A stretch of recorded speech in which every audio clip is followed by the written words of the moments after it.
All right, today I'm going to review Factfulness by Hans Rosling.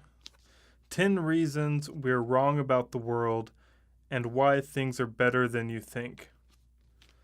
So Hans Rosling is where he was a medical professor. He did a lot of stuff in Africa, like curing diseases, researching diseases, things like that.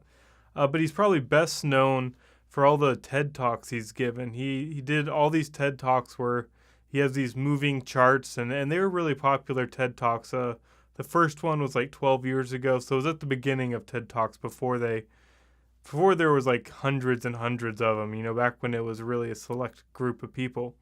And with this book, he's trying to change your view of the world to a view that is really based on facts and data and not something that's really biased by, what you see in the news or just like what you think, what you thought about the third world countries, 10, 15 years ago. He's trying to push for a data-driven view of the world, which he's not the only one to do that in different books, but in this book he's doing that, and he's covering some cognitive biases that are driving people away from really seeing clearly what's going on in the world.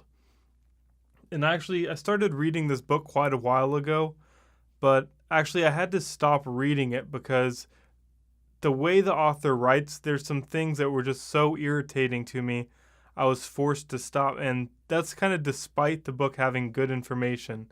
So I'm going to talk about those things that I encountered up front. I don't know if everyone will kind of see it the same way as I do. I might have a kind of a biased view here, but this is what happened, so I'll let you decide for yourself. But I started reading it, and I got maybe a third of the way through. This is probably a year ago, maybe more than a year ago. And the beginning of the book especially, the author just came across as extremely condescending. Like, he expects the reader to be just ignorant of the world, just full of biases and not seeing clearly at all. And that's kind of an insulting view to have of the reader.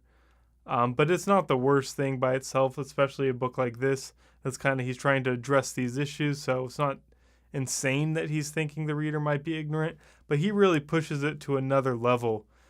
But it's not just that, because when you're reading a book, you don't really know the author, so you're kind of using all the facts you have at hand to kind of put together a view of who the author is, what his tone is, what his emotions are, what he's trying to convey to you.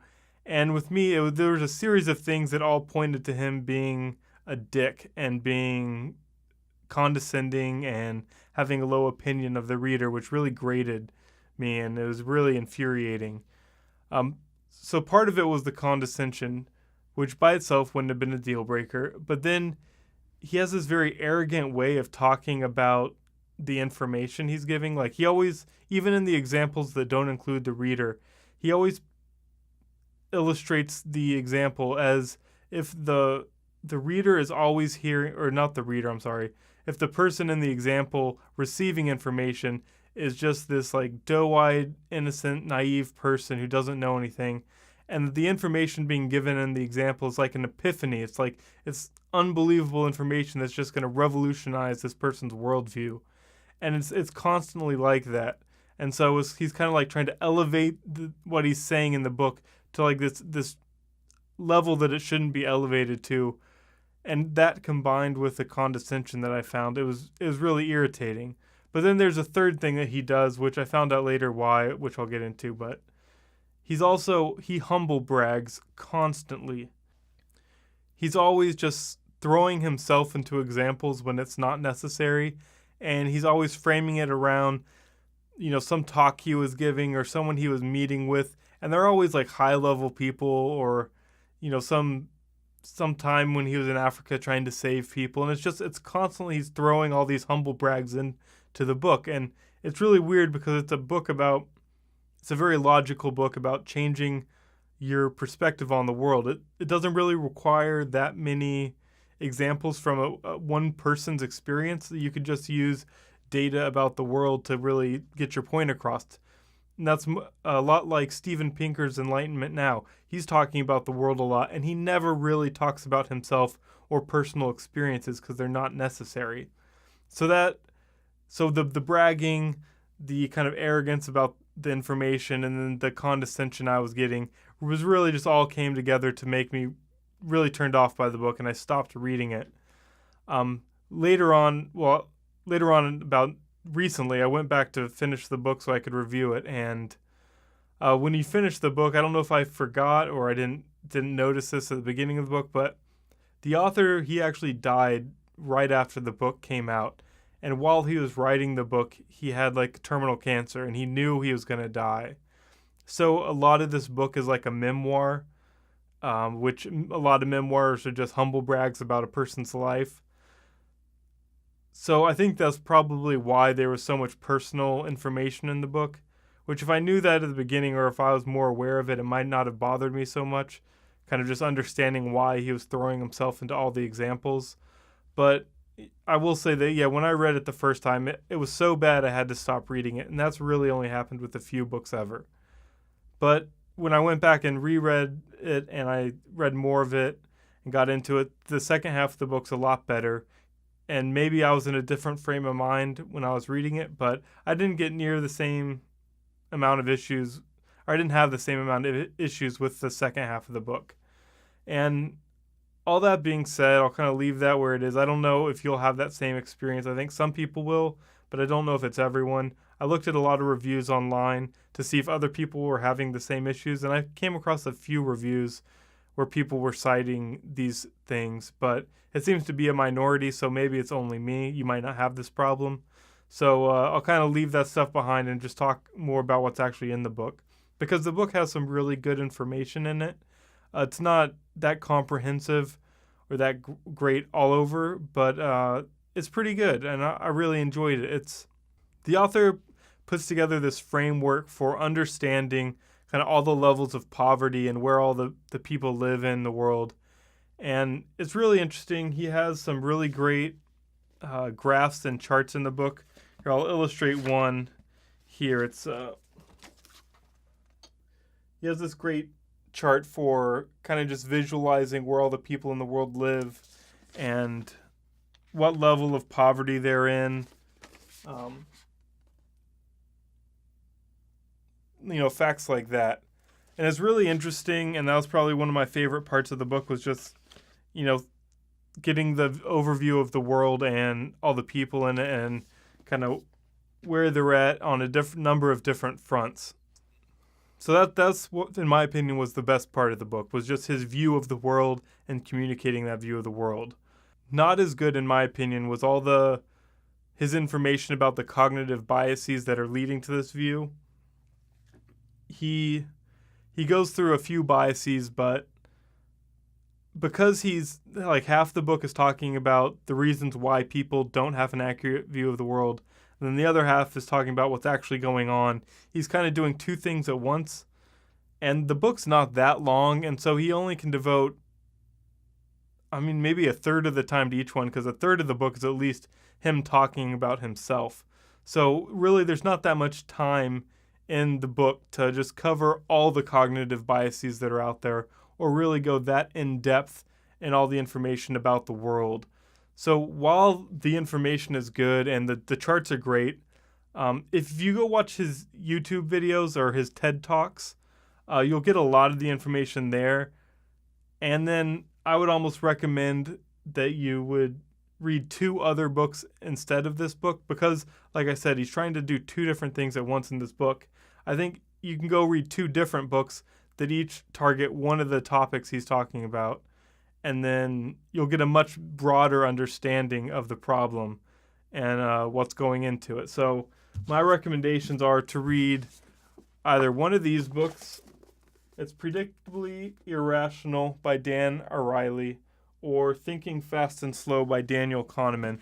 Both of these books are really good books about cognitive biases and how people think and how they get into problems, or they have inaccuracies in the way they're thinking about things.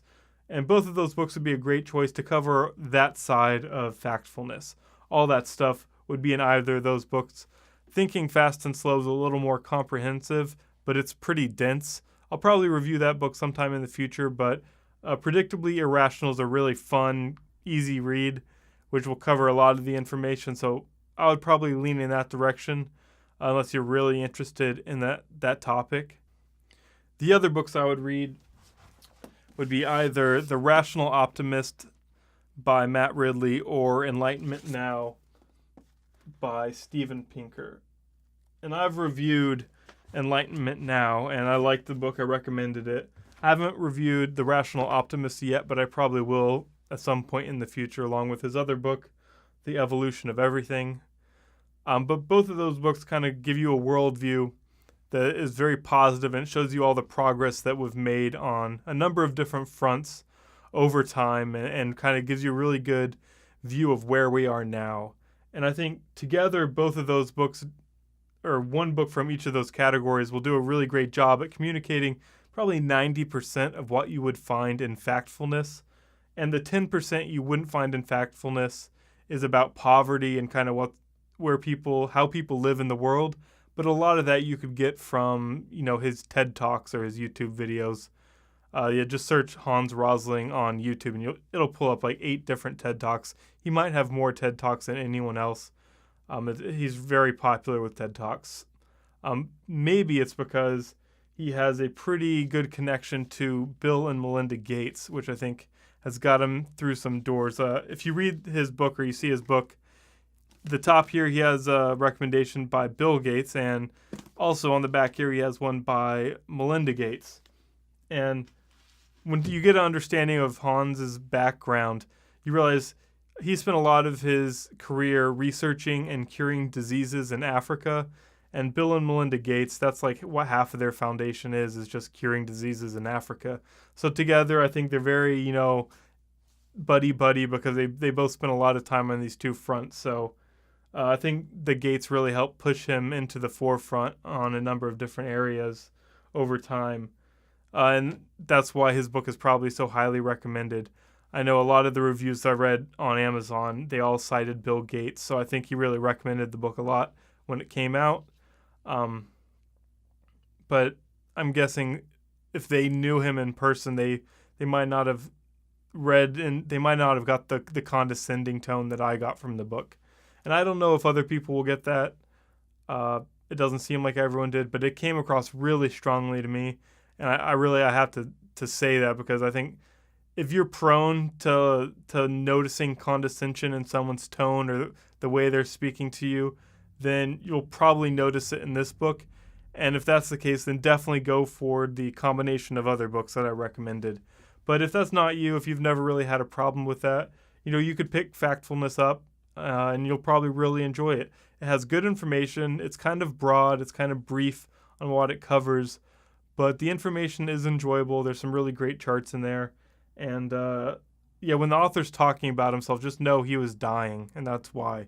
He did a lot in his life, and he didn't have time to write a memoir because he was writing this book that had like a point to it. He was trying to communicate some ideas to people, so he kind of melded the two together. And I wish I would have been more aware of that at the beginning, because I probably wouldn't have had the same problem with his writing style that I did have. So I hope you guys liked this video. Like, subscribe. I've got more reviews coming soon. Probably some of the books that I showed you here. I'm reading a book on consciousness right now that's turning out pretty good, though I'm just at the beginning of it. I'll probably be reviewing that soon. And then I've got some other books that I know I need to get to reviewing. The Gene by Siddhartha Mukherjee, which is another requested book, which I've already read. I just got to go reread it really fast. And some other books, but I've got a lot of other stuff coming. So if you like book reviews, subscribe and stick around, and I hope to see you guys in the next one.